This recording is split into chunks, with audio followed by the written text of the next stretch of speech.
Rest in peace to former president of Ghana, Dr. Zanetor Rawlings. All right, my people. Good morning, my wonderful people. Good afternoon. Good evening. I greet you all according to your time. I remain your humble girl, Anointed Lady TV. If you are new to this channel, you are highly welcome. And thanks for stopping by. And please kindly hit that red button where they wrote subscribe and put on the notification bell so that whenever I post any video, you will be notified.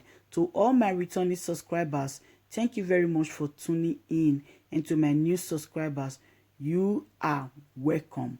Thank you for always supporting your baby girl. Let's watch. I will be right back. I heard about the passing of President Rawlings of Ghana earlier today, and I decided to put a little poem together for him in honor of him and his memory. He's a great man. And here it goes. My name is Femi Fani. The title of the poem is J.J. Rawlings, We Shall Meet in Valhalla.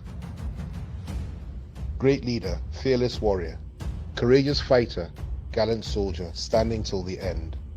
Deliverer of the oppressed, champion of the masses, friend of the poor, voice of the voiceless, savior of Ghana, pride of Africa, forever you shall live in our hearts. You served your people with honor, dignity, respect, and pride, and now the great call has come, and you have gone home to rest. You have gone the way of all flesh, and you have passed the baton of gallantry and leadership to the next generation. Yet know this, that you live in our hearts, and that we shall meet again in the halls of Valhalla, where the brave shall live forever. And even now, like an irrepressible phoenix, your memory lingers. You are like Horatio at the Roman gate. You are like King Leonidas and his 300 Spartans at the Battle of Thermopylae. You are a case study in audacity, courage, and strength, climbing every mountain and leveling every valley. You are like Achilles at the siege of Troy, William Wallace at the Battle of Falkirk, Alexander the Great at the Battle of Gaugamela, and Bonnie Prince Charlie at the Battle of Culloden. You overcame every obstacle that stood between you and your destiny, and you climbed every hurdle and swam every river that stood between you and your glory. You were like Aragorn at the Battle of Gondor and Jon Snow at the Battle of the Bastards. You were prepared to give up your life that others may live. You were like Khal Drogo of the Dothraki, Ragnar Lothbrok of the Vikings, and King Shaka of the Zulu, magnificent in your quest for justice and in your rage, passion, power, and splendor. You are courageous, forthright, disciplined, accountable, fair-minded, strong-willed, and faithful till the end. You are everything that they said an African leader could not be. You proved them wrong and made us proud. You led your beautiful nation Ghana, but you are also the father of modern Africa, friend of Muammar Gaddafi, brother of Thomas Sankara, and follower of Madiba, the great Nelson Mandela. All others pale into insignificance in your gargantuan shadow. You will live forever in our hearts, O proud son of Africa, and we shall meet again in the halls of Valhalla, where the brave shall live forever. I remember your famous words, spoken with conviction, confidence, aggression, passion, and strength. After you took the reins of power by the force of arms for the second time in Ghana, you said, "For the second time I have risked my life for Mother Ghana. There is no justice in this nation, and I dare say where there is no justice, there can be no peace." I fell in love with you that day when I heard those words, and I longed to have your strength, your fearlessness, and your conviction as a guiding light and principle in my life. Though you never knew it, from that moment you became my hero, and the hero of millions in my generation from all over Africa, because you dared to do what others feared to think. You are our very own Che Guevara and Fidel Castro. You walked where angels feared to tread. You did what needed to be done, and you were prepared to risk all, including your life, if you failed. Those words which you spoke in 1981 are as appropriate today as they were then, and the lack of justice that you spoke of and fought against so valiantly then are a true reflection of the situation in most of Africa today. Yet who shall inspire and deliver us now that you have gone? Who shall guide us and lead us to greater heights? What shall we do without you, O great warrior? What can we do without you, O great son of Africa?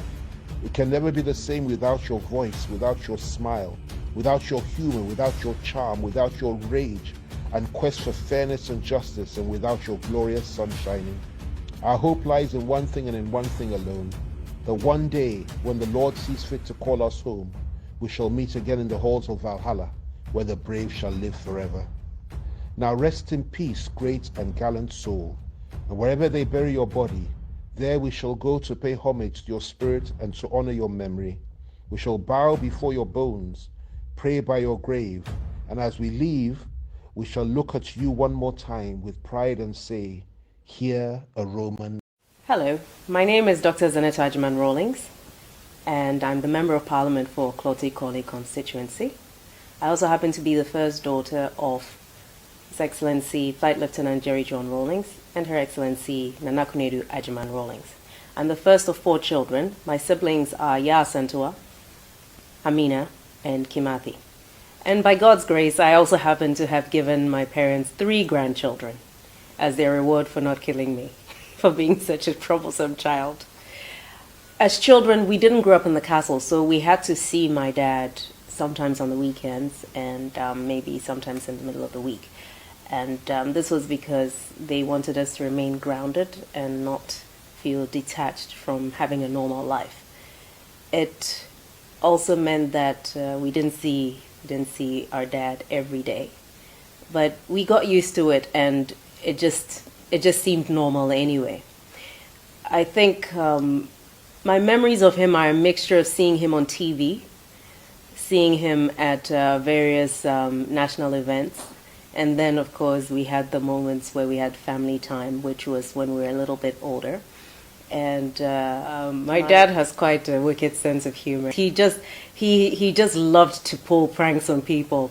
And I suppose one of the other memories I had was when he first taught me how to fly.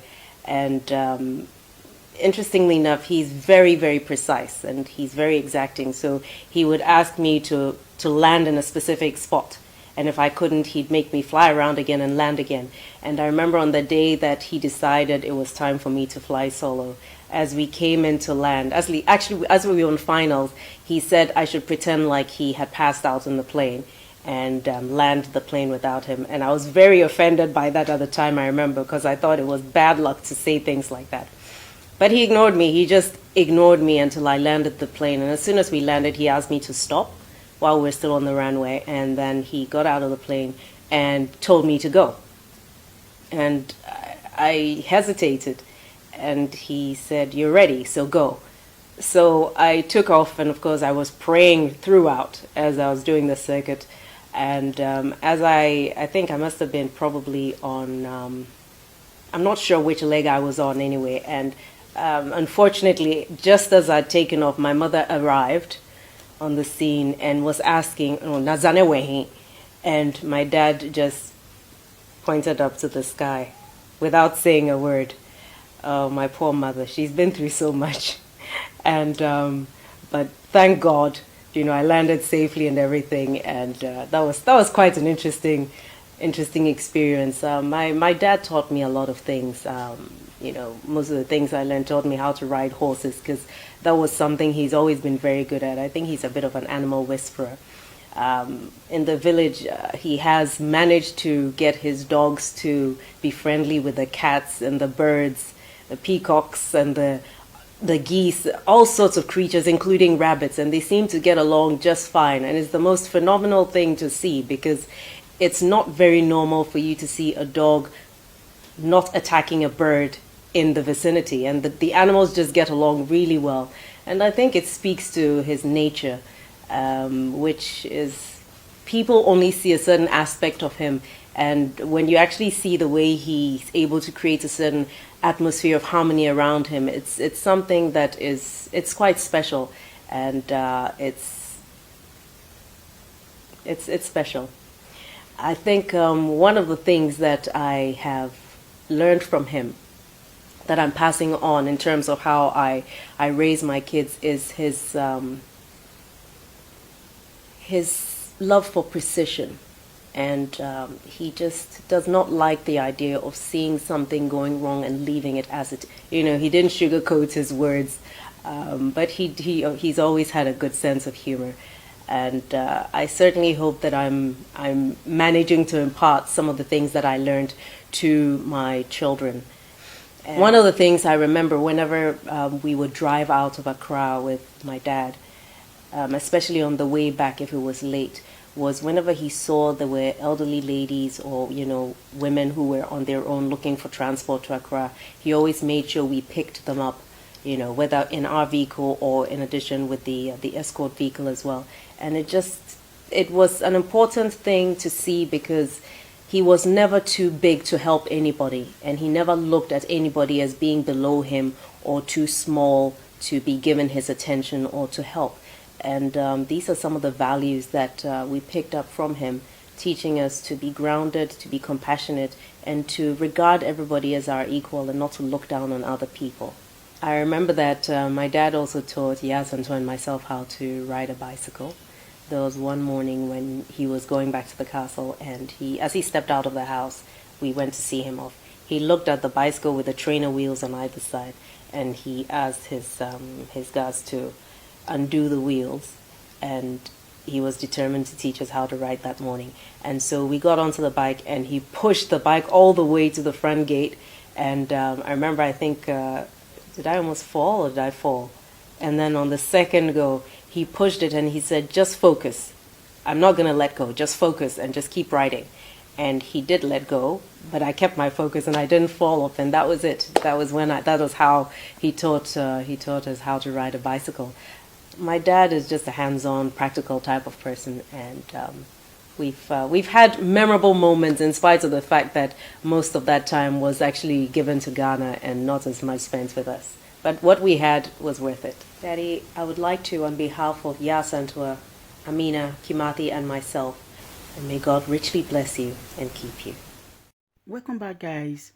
Thanks for watching that video, and please don't forget to give this video a huge thumb up, leave your comments below, and one more thing, also subscribe to this channel and put on the notification bell so you'll be getting more updates from this channel. To all my returning subscribers, I appreciate you all. To my new subscribers, I also appreciate you all. I remain your humble girl once again, Anointed Lady TV. Till I come your way again, I love you all. Bye-bye.